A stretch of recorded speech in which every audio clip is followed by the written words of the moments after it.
Greetings and bienvenue, Midnight Crew. Thank you for returning to this broadcast. And welcome to new viewers joining us for the first time. If you like a video, then feel free to subscribe. Here's one that was sent to me by an individual who wishes to remain anonymous. I've converted most of it to greentext for the sake of the thread. Keep in mind this happened during the Cold War when tensions and paranoia ran high. My dad was part of the Aussie Navy, and he and a bunch of others were sent to America as part of some Navy initiative. He did engineering work which, he said, he couldn't tell me about for legal reasons. During this initiative he's working frequently with the Coast Guard. One day they call him up. Apparently there's an icebreaker that they hadn't heard from in quite a while. He was still broadcasting its location, and it hasn't moved in a long time. You want to come check it out with us? Dad says sure and tags along. 2 hours later, they reach the icebreaker's location. It was a smaller vessel, not like the heavier ones required for things like the McMurdo station, but still large enough to break through the ice and to hold a sizable crew. But most of the crew were missing. Dad is led on board. Goes down to the engine room. He sorts it out. I don't know what he did, I'm no engineer. The engines are back up and running and Dad goes back up top. He asks around, curious to know what happened. But the crew is giving conflicting accounts. Some say it was bears, and others say wolves, but while they don't agree on the specifics, they do agree that most of the crew was taken. He said, I quote, Most of these fellas were scared out of their minds, and they had every right to be. They had mates taken by something that was on the ice, but they seemed to have no real clue what it was. Dad is eventually told to get back onto the Coast Guard vessel and they shove off.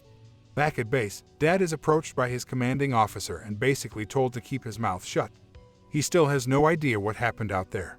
He's got Defense Force ties, but the event is still a mystery to him.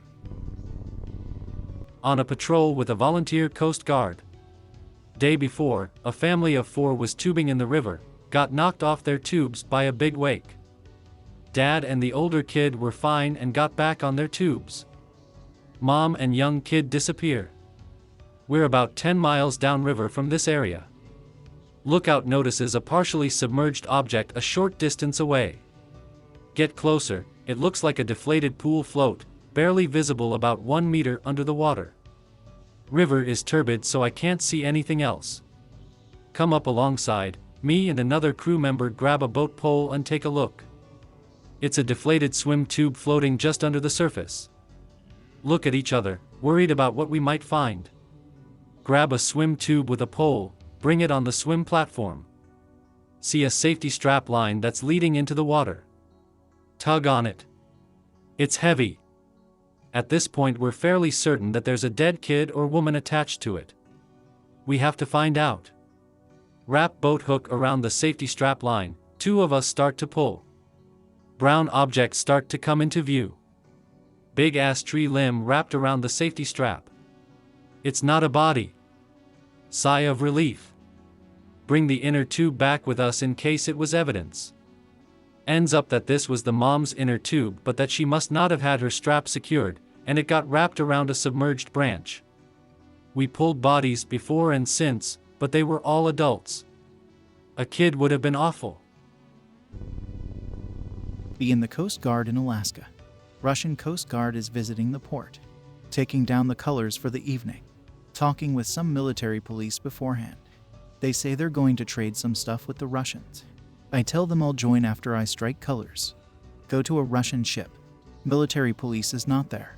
Russian standing quarterdeck watch asks me what's up in very broken English. Try to explain I want to trade stuff with them.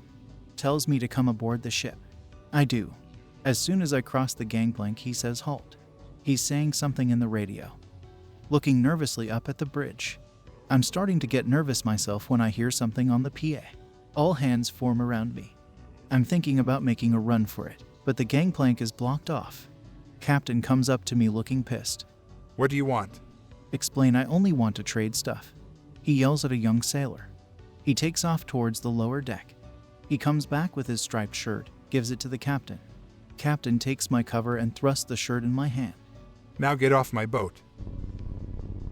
Okay, I'm not sure if anyone else out there will find this story very creepy, but it's certainly the scariest thing that's ever happened to me. So I might as well share. At this point, I like to think that I've been around long enough to realize that there's more crazy shit happening in the world than their explanations. And I'd say this falls into that heading. If anyone out there can actually explain everything away, please do. It would make me feel a whole lot better about the situation. A few years back, I was enlisted in the US Coast Guard, hoping to save lives, stop bad guys, and just be an all-around hero. The kind of mindset that most younger guys have at that time.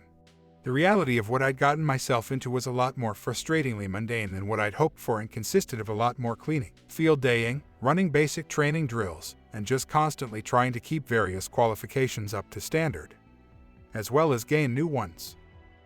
When this story took place, I was still pretty new to the entire thing. I was in for less than a year and I'd been stationed at a little small boat station on the coast of Maine. I'd grown up in a small fishing town, myself, so I was used to having nothing to do but work, drink, and trying to convince the least unattractive girl at the bar to go home with you. I was hoping for something a lot more exciting, some hotbed of activity like the coast of Florida. That's pretty much the reason why I always volunteered to get underway whenever the boat was going out for literally anything.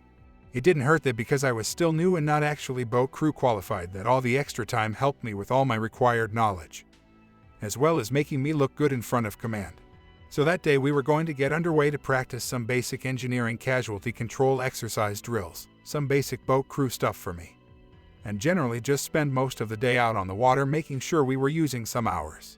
It was a Saturday, so the command was nowhere in sight, and the officer on deck was a second-class boatswain's mate named Rivard. He decided it was better to get a few of us out on the 47-feet motor lifeboat than just doing some sleep-inducing classroom training. So, the crew consisted of myself, who was a break-in, boatswain's mate second-class Rivard. Acting engineer was a third-class MK named Ford. A chick boatswain's mate third-class named Brown. Another non-rate break-in named Kovats. All of them were pretty good guys and dependable sailors, so it was a good crew on a good day with little wind and no predicted bad weather, even if it was unseasonably cold for November. What a lot of people don't seem to realize is that there is a lot more coastline out there considered haunted than they think. Hell, there's probably just as much of it out there as there are haunted houses or whatever. Between all the harbors and rocky coastal areas. Think about it, if a house gets haunted because something bad happened and people died there, then what about all the countless lives lost in a watery horror over the centuries with downed vessels, battles, mutinies, pirating, storms, and everything else? One stretch of coast could potentially have seen more death and murder than in a given area of the land it surrounds. There's no shortage of tall tales to be told if you can find an old salt talkative or drunk enough to really open up. Not all of them about the other side either. There have always been tales of things out in the deeper waters, everything from a kraken to serpents, to mermaids and sirens. And the important thing about stories like those is that they were all based on some little bit of truth. A kraken can be replaced with a colossal squid and the story wouldn't skip a beat. I'd heard stories about there being a place in our area of responsibility that was supposedly a place where all of the above had happened. It was a small natural cove that couldn't have been more than a mile or two square. Everyone at the station had heard something along those lines, but hardly anyone actually bought into it. Mostly we'd just jokingly bring it up in a mock spooky voice when a crew was about to get underway. Just basic messing around with each other. Nothing ever actually happened in the history of the area, and we didn't expect anything to. Which is why BM2 Rivard decided we should live dangerously, as he put it, and head out that way for some of our training. The cove was a little ways out, about 45 minutes one way. On the ride out we pretty much just joked around and had fun going over some basic book knowledge. The BM2 was laid back like that. It was pretty chilly out, about 42 degrees with a water temp about the same or a little lower, so we were in out full dry suits, which made it a little harder to move around, but it did make sure we didn't have to worry much about the chill in the air. Anyway, once we reached the mouth of the cove, Ford threw the life ring off the side and made a mock scream for help, looking like we'd started man overboard drills. It was my job to maintain a visual of the ring and keep shouting its location in relative degrees until the boat could swing around and come in for a pickup. But it was just a drill, so I was trying to have fun with it. So after about the 5th time I yelled out a position, I turned back to look at BM2 and say, "You get that yet?" in a sarcastic tone, but when I turned back around, the ring was gone. It just wasn't there anymore. Now, these things are designed to be seen. Not only is the ring bright orange, but it has a floating LED light set to flash so many times per second connected to it with a bit of bright yellow line. If you lose it for a second, it's not hard to find again. Nor was there much wind at all at the time, so it couldn't have really gotten very far from where it was. The water was pretty calm for the ocean. So after a few seconds of not being able to see the ring and not yelling out any location, Kavets comes over and asked what was up, if I was trying to piss someone off by not taking this seriously at all. So I tell him I lost the ring, and I shout back at BM2 that I lost sight of the ring. Then after a few minutes, both Kavets and I still can't find it. The rest of the crew comes up to see if we're blind or just retarded, but they obviously can't find it either. I told them I saw it perfectly 1 second. Then when I turned around I just lost visual completely, but they all thought I was lying and that I must have never had a visual and wanted to make myself look less bad if I said I was paying attention at one point. Even BM2 Rivard didn't seem to believe me, saying that life rings don't just sink, that they're actually made to do the exact opposite, and that I'd probably have to explain to the operations plans officer why our 47 is missing a ring now. I called bullshit on that, but he didn't want to hear it and just wanted to get on with the training. I was pretty pissed at the fact I was basically getting in trouble for lying. So I didn't really notice at first the slight change in the sky. Kavets asked me if I noticed how the clouds seemed to be getting a bit darker as we went into the cove, but I told him there isn't supposed to be any rain or snow or anything. So it's probably just a little overcast that'll probably let up in a bit. I don't know, man. Isn't overcast normally more just gray? He had a point. The clouds did seem darker, more like a thunderhead in color. But like every cloud was a mini thunder cloud. I told him he's just letting the stupid stories about this place get to him. What are you, some kid afraid of bedtime stories? Asking that kind of shut him up about it, but between the clouds and losing a life ring out of nowhere, I had to admit I might have been feeling a little creeped as well. So anyway, we were in the cove with Ford and Brown having me practice working the tow bit. Kavets was with BM2 going over the nav equipment and piloting the boat. The sky had stayed that unsettling blackish color, and I could feel weird like. I guess you just have to call it a feeling in the air.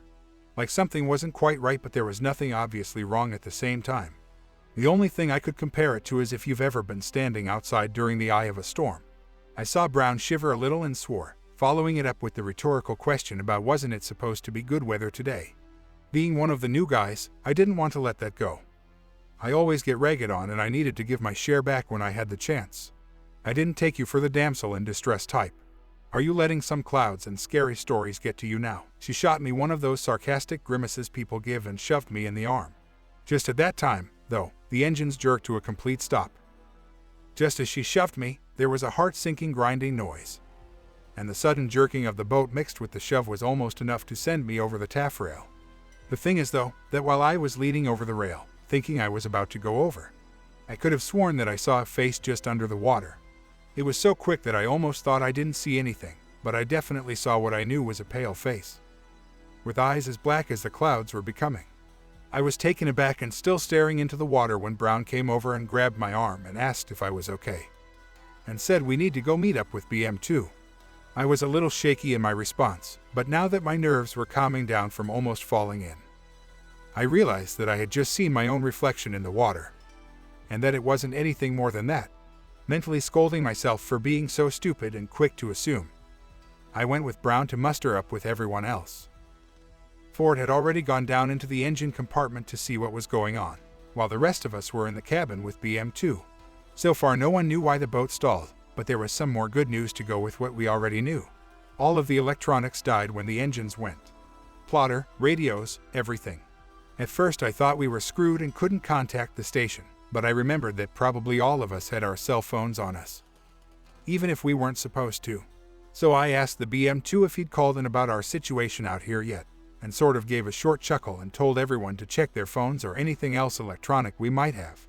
Well, that sent an alarm through me and I knew what I'd see before I took my phone out. It was dead. Well, great, I'm super glad this is happening. I had to comment. BM2 told me to cut that shit and to make ready the anchor.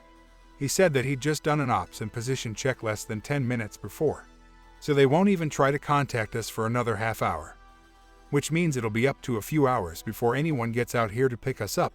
I made my way forward to the bow and started rigging the anchor with some line. I toss the anchor over and start paying out line, and I hear what sounds like something swimming along the surface of the water. I stop with the line and do a quick look around me, and I only see small wakes around the boat but nothing else. No seal or anything like I expected. I'm starting to feel pretty eerie at this point, so I just want to finish anchoring and get back off the bow, when the line I'm holding is tugged from my hands. It was just a quick jerky tug, enough to make me wonder what the hell just happened when the rest of the line started getting pulled into the water really fast. It's going too fast and I'm so freaked and confused that most of the rest of it's gone before I can even think to move. I managed to wrap the end of it around the Samson post and throw on a few figure eights when whatever was pulling us ran out of line. There was a sickening lurching noise as the entire boat got jerked bow first at a 45-degree angle downward. Once again, I almost went over. At that point I'm like fuck this, and scramble my ass off the bow, but I did notice the Samson post is all bent to hell now before I'm off there. The sky's pretty much back now in the cove, but there's still daylight somehow. Kind of like the opposite of a sun shower. All I could think at the time was that they used to call sun showers the devil beating his wife, and what the hell would call this. So I go into the survivors compartment where everyone's gathered, and I'm just in time to have missed Ford's rundown of the engines, but hear him complaining about us playing music at a time like this. Brown asked him what the hell he was going on about, that we didn't even have anything electronic working to play music with. But Ford was still going. Bullshit, I know you were playing some kind of music. I could hear it down in the engines. Just then everyone noticed I was there, and BM2 wanted to know exactly what happened while I was up there. I told him exactly what happened, and twice that day I was called a liar. Fuck it, I said, let's go up there and I'll show you I'm not lying. And lo and behold, there was the post, all bent and messed up with barely any line left on board to secure the anchor. BM2 got a kind of worried look on his face that matched everyone else around me. I heard the sound of swimming again. This time I didn't turn to try to see anything. I just waited a second and asked if anyone else heard it this time. But Ford cut off any response with loudly telling everyone he can still hear the goddamn music. Like someone singing long notes. Not even having much of a tune. We all kind of look at each other for a second before Brown says, MK3, there isn't any music. No one hears anything just as he starts to say bull again. Wham. The boat rocked. We all look at each other, scared shitless. Wham again. We all come to the same conclusion and book it the hell back indoors to the survivors compartment. As we were scrambling along the side of the boat, one more wham and Kavets almost fell over. But Brown grabbed him and steadied him. Once we were all in the doors, the pounding stopped. After a minute or two of silence waiting for it to happen again, Kavets says, Okay, everyone realizes that was something hitting us, intentionally, right? BM2 tells him to shut up and that we don't need anyone to make things worse right now. He does say that there's clearly something up right now and that we need to take the right precautions. He told Ford to go up and check the anchor line and make sure it's even a little secure. And for the rest of us to prep some pyro, he's going to check the radios one more time, and when they still don't work, we'll need to send off some flares. So Brown, Kavets, and I break out the pyro kit and start going over it all, making sure it's all still good. It obviously was, we just needed something to occupy ourselves. Brown asked me what I think is going on. I tell her I have no idea, but I've got the worst feeling right now. That things might get a lot worse before they get better. You can feel it in the air. BM2 comes back and says everything's still shot just like he thought. He told me to up and get a Ford, because it should not take that long to check on a line. I had to agree, he's been up there way too long unless something was up. I called his name as I was coming up to the bow, but when I got there he wasn't up there. I thought that was weird, but that maybe he just went around the other side as I was coming up. So I circled back around and checked for him on the fantail and didn't see him. I get into the survivors compartment with everyone else and he isn't there. So I ask if he's in the engine room. BM2 asked me what I'm talking about, didn't I find him on the bow? At that point I realized things had just gotten worse and tell everyone to go topside because we must have a man overboard. We all rush up and start yelling his name and looking for any movement in the water. BM2 has the binoculars out and starts doing a search for Ford. After close to 15 minutes we didn't find anything more than we had before we started searching. BM2 is clearly frustrated and pissed, and starts blaming me for wasting everyone's time because he's not in the water. I tell him that there's nowhere else he could be, because if he went into the engines he would have seen him himself. And if he were in the cabin bridge, I would have seen him when I went around. He just continued going off, saying that Ford was wearing bright orange and an inflatable personal flotation device. He didn't just sink. At the point I remembered the anchor line and my stomach turned. I thought to myself, no, he didn't just sink. Not on his own. But BM2 just went for the pyro, saying something like fuck this, and fired off a parachute flare. I was left standing there, putting things together in my head. The face I thought I saw, the anchor line being pulled away from me, the whatever it was ramming our hull, and the sound of something swimming. The same sound, I realized then, that I could still hear now. Something was going on here, and it was more than just ghost stories and weird feelings. Something was here with us, something was in the water. And it wasn't exactly hiding. I snapped up what you all would refer to as a basic fire. The kind they show in the movies that you just hold and wave around while it burns. I told the BM2 and everyone else to come with me over to the taffrail and just watch. I dropped the flare in the water so the burning end was facing us as it went. It went a bit slower than I anticipated, but within a minute or so we couldn't see the light from it anymore. Nothing. Quickly, I grabbed another one and did the same thing.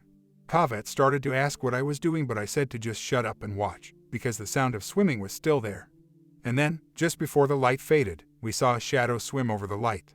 It was big enough to eclipse almost the entire time the flare was sinking just by swimming by. We all backed up and went down into the compartment. Everyone was scared, but BM2 looked like he was scared shitless. Like his skin had turned the same shade as a piece of drawing paper.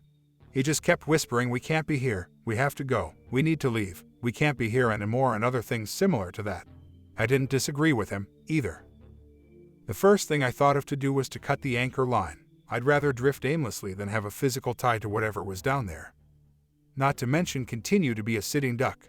BM2 had clearly gone bye-bye, so I told Kavets and Brown what I'd planned to do and for them to sit tight. I'd be right back. I only had my small boat crew knife with me, so I knew it might take a minute or two to completely cut the anchor loose. So I went up to the bow as fast as I could and went to work cutting us loose from whatever was there with us. I was about halfway through the line when wham! We were hit again. It's like whatever's down there knows when we're vulnerable. Wham again, and I still had a way to go before I was done. Wham! They were getting more frequent now and more forceful. That last one rocked me back on my heels. Almost done now, just a few seconds. Wham wham. 2 right in a row, fuck. Almost there. Wham. Again, but I was done now. We were loose and I could book it back to the compartment. Just need to make it past the side of the boat and wham. I was in the water. 3rd time's the charm. As soon as I was in, I realized I could hear music now, too. It sounded like someone singing long, tuneless notes, like if a person were to try to sing a whale song. When I saw it, I was out of my mind terrified. It was something just below the surface. Not quite breaking the water. The only coherent thought I can remember right then was confidence, and in hindsight, that was because whatever was coming towards me seemed to actually be confident. It was taking long, serpentine strokes getting to me. Again, in hindsight, things like a shark or anything else wouldn't take its time. It would go right for you. Whatever this was playing. After a second I was clear-headed enough to start thinking, please be a shark, oh God, please be just a shark or porpoise or a shark, oh God, what is it? It was about a meter away from me when I felt something strong pull me while I remained helpless and screaming. And then I was back on the deck of the 47, soaking wet but alive. Apparently when the pounding started again, Brown and Kavets came up to make sure I was okay and saw me fall in. They were just quick enough to pull me back up before whatever was in the water got to me. And I made sure to ask them if they saw the same thing I did. They both got real quiet but didn't say no. After that we all hunkered down in the survivor's compartment. BM2 looked a little better, but he was still clearly out of it. It turns out that last pounding actually did us a favor and ended up inadvertently pushing us toward the mouth of the cove. And not long after that the rescue crew found us. We were all shaken pretty badly and not really able to tell the rescue crew where MK3 Ford was. All we could do was convince them that he was not in the cove, not to go back into it to look for him. The ride back was quiet, uneventful, and pensive. I did manage to ask BM2 Rivard something when I noticed he was back with us again. I asked him what it was he saw that made him lose it like he did. He looked me dead in the eye without wavering. He said when whatever it was swam over the flare, he saw its fin. Only it wasn't a fin, because fins aren't long and slender. Fins don't end in 5 fingers, like whatever he saw had. We never found any trace of Ford. Ian Coast Guard. On a ship sailing in the Pacific about 200 miles from coast. About 2 a.m. On watch on the bridge. The weather is so bad. No one is allowed outside. Lightning, 25 to 30 feet seas. Monsoon rain. Something metal outside banging against a wall. It's extremely loud. Captain calls the bridge and tells us it's waking him up. Lieutenant looks at me. Anon, go outside and take a look. Sir, I really don't want to do that. Just bring a life jacket and a radio. We'll keep an eye on you. I know damn well if I fall into the ocean there is no way they can turn around to get me. Sea's too rough to launch small boat. Nearest helicopter is hundreds of miles away. I go outside, can barely see my hand in front of my face. No lights on deck because super secret military operation. The only light is a little red flashlight I have. Can't even use it properly because I need 2 hands to hold on. Climbing up and down ladders, slipping off. Adrenaline starting to rise as I slowly hike to the bow of the ship. Lightning striking just 100 yards away. I can't see the water, so I can't position myself to be ready for next swell. Get to the bow. See a small metal clip slamming against a wall. Ship goes off the back of a giant swell. I fall into the lifeline. Wire surrounding the outside of the ship. Last line of defense before falling over. Slip and fall onto the deck. Holding a lifeline with one hand. Realize I could die. Wait until next swell and crawl as fast as I can to the clip and fix it. Slowly make my way back inside the ship. I didn't even go back to watch after that. I radioed the lieutenant and told him I was going to take a hot shower. Thanks, Anon. Told you it was fine. Not in a remote place. In my harbor, Portland, Maine. I love boats, love winter, and love to take photos of boats in the snow. Always go down to a couple different docks that allow people on them to take photos. Generally always see the same faces around the docks. The same sailors, the same anglers, the same dock workers, the same dog walkers. And then there's this one boat. A medium-sized pleasure boat, the size of a small fishing vessel, but has a nice cabin and no trap raising equipment. The first time I saw it, I noticed it was oddly docked facing outward and had blankets all over the windows. Go back next weekend and see it again. But there's a light on inside and there's trash in the back of it. While I'm on one dock taking photos of a sailboat coming into the Fore River, a man suddenly comes out of the cabin of that boat. He walks up his dock and goes towards the road behind it. As he does, a black car pulls in and drives up to him. The driver's side window opens and I can see them trade something with their hands, but I'm too far away. He goes back into his boat and the black car drives away. Next weekend, back at the harbor taking photos of snowy boats. A red car pulls up to the docks. A man comes out of that boat, which is still docked in the exact spot. He goes up to the red car's driver's side window. He and the driver trade something. The red car drives away. He goes back into the boat. Next weekend, that boat has not moved once. More trash is on the back deck and blankets on the windows still have light shining behind them. I see the exact same thing happen again with a white truck. Another weekend later, I see the man come out of his boat while I'm taking photos of a seal and piss off the boat. Then go back inside. I get a cool photo of a Coast Guard ship. Next weekend, I'm walking back to take photos when I see 2 guys I've never seen by those docks taking bags from the boat and lugging them to the trunk of a black car. They're right near the path to the dock I want to walk to, and I thought it would look suspicious if I walked way around them. So I continued in a straight line. As I get close to them, they seem to get spooked and slam the trunk shut. When I pass them, the one closer to me gets tense. Makes eye contact with me, for a second all his throat. Neck muscles tense up as if he wants to shout something, but he stops himself. I tighten my grip on the LCP2 in my pocket as I walk past. I walk to the end of the dock and take more photos of small boats in the snowy waters. I eventually hear the car drive away. All winter when I go down to that dock to do photography, that boat is always docked in the same spot, never moving. And a man is always coming out of to either piss or exchange something with cars. On the first week of spring, the boat is gone. I'm remembering now that the name of the boat was the Rich Escape, and I have photos of it on my external drive. But I'm phone posting at the moment. I'm 99% sure I was witnessing drug deals and that the drug dealer was living in the Rich Escape. But I've watched drugs flood into Maine over the years, and dealing out of a boat, let alone a nice pleasure boat, does not fit what makes for the normal drug dealers in Portland, and honestly, dealing drugs out of a boat the way he was would complicate things a lot. Normally they deal on foot or bike so they can move around between streets faster than cops can pull up on them. It'd take way too long to undock a boat, and even then the cop boats or the literal Coast Guard would ram and board you before you even got past Peaks Island. It looks like drug deals, but the context in which it was being done made no sense. After that winter, I never saw the Rich Escape again. I hope that you enjoyed tonight's broadcast. If you enjoyed tonight's story, then please subscribe to the channel, as more Greentexts will appear daily. A new broadcast will appear when the clock strikes midnight Central Time.